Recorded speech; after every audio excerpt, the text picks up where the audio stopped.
গোপন সূত্রের খবরের ভিত্তিতে প্রায় ৭,৫০০ বোতল কফ সিরাপ সহ এক ব্যক্তিকে গ্রেফতার করল কোচবিহার কোতোয়ালি থানার পুলিশ এবং এসওজি। ধৃতের নাম শাহিরুল আলম চৌধুরী। তার বাড়ি আসাম রাজ্যের কাছাড় জেলার কাঠিগড়া থানার অন্তর্গত শিবনগর পুরো এলাকায়।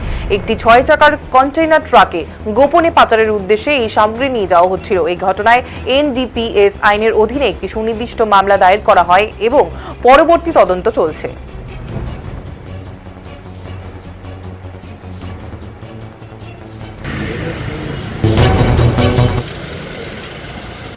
আমাদের স্ট্যান্ড বাই সিভিকরা কই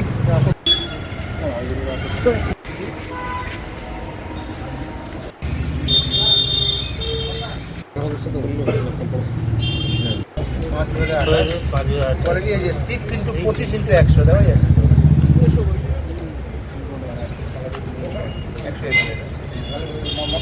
150 বোতল আছে একসাথে। 150 বোতল মানে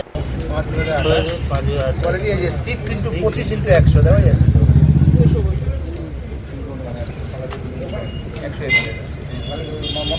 150 বোতল আছে একসাথে। 150 বোতল মানে 6 ইন্টু 25 ইন্টু 100 দেওয়া যাচ্ছে।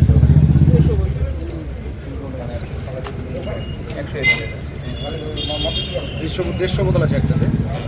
150 বোতল মানে